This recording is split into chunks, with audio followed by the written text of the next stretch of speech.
Mi hija menor fue accedida por su propio hermano y por esta razón ella decide darse la vida. Y no solo eso, sino que a raíz de los abusos de su hermano, también quedó embarazada de él. Ellos eran hermanos, él era su hermano mayor, los habíamos criado juntos a ambos, él era mayor que ella por 8 años.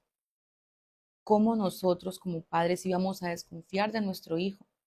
Él estaba siempre con ella, la consentía, eran muy unidos, eran hermanos. ¿Cómo íbamos a imaginar que algo así iba a pasar en nuestra familia, con nuestros hijos?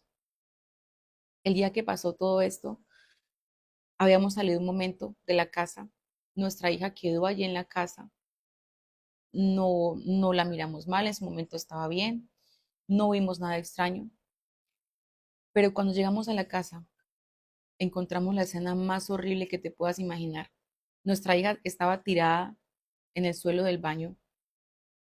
Yo no puedo explicar lo que yo sentí ese día al ver a mi hija así.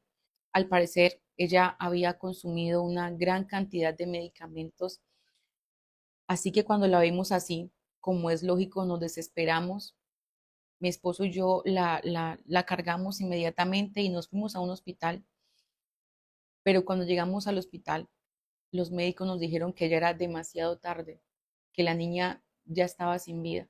Ese fue el dolor más grande que pude sentir en toda mi vida, el más horrible que pude experimentar y no se lo deseo ni a mi peor enemigo. Mi niña dejó una carta donde nos contaba todo lo que su hermano le había estado haciendo, lo que había estado viviendo y el por qué había tomado la decisión. Su hermano, mi propio hijo, había estado abusando de ella desde que ella tenía 9 años de edad. Él se metía a su cuarto en las noches mientras nosotros dormíamos. Él la obligaba y la amenazaba para que no fuera a decir nada, para que no fuera a gritar. Decía que en todo este tiempo había vivido muy asustada y nosotros teníamos a un monstruo viviendo con nosotros. Ella decía que no aguantaba más, que ella no quería vivir más así. Y leer esa carta fue otro martirio para mí.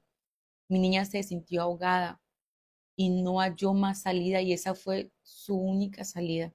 Yo fallé como madre, le fallé a mi hija, pero también en algo le fallé a mi hijo para que él fuera capaz de hacerle eso a su propia hermanita. Me dije una y otra vez, ¿qué clase de madre soy? No pude cuidar a mi hija, no la pude proteger, no pude criar bien a mi hija. Recuerdo que en algún momento sí vi algunas señales. Habían días en que veía a mi hija un poco retraída, con el ánimo abajo. De pronto vi señales entre los dos, pero nunca llegué a pensar nada malo. Llegué a pensar que eran cosas de jóvenes, de adolescentes, y lo pasé por alto. Pero todavía faltaba algo igual de horrible a lo que ya había pasado.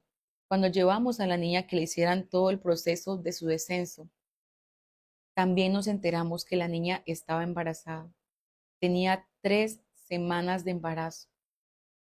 Ella estaba embarazada de su propio hermano.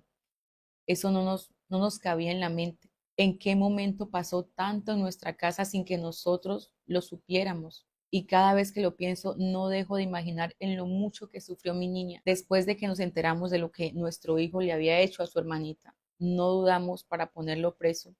Y eso fue otro dolor, porque en su momento perdimos a nuestros 2 hijos de distintas maneras, pero los perdimos. Su padre y yo le reclamamos muchas veces llorando por qué le había hecho a su hermanita pequeña, a la niña de la casa, pero él no pronunciaba palabra y después solo nos dijo que lo perdonáramos, que estaba arrepentido. ¿Cómo se devuelve el tiempo atrás para cambiar todo esto? Hoy la tristeza no nos ha dejado levantar cabeza a mi esposo y a mí. Quedamos destrozados después de todo esto. Ya han pasado casi 2 años. Todavía estamos en tratamientos porque no ha sido fácil de superar esta situación.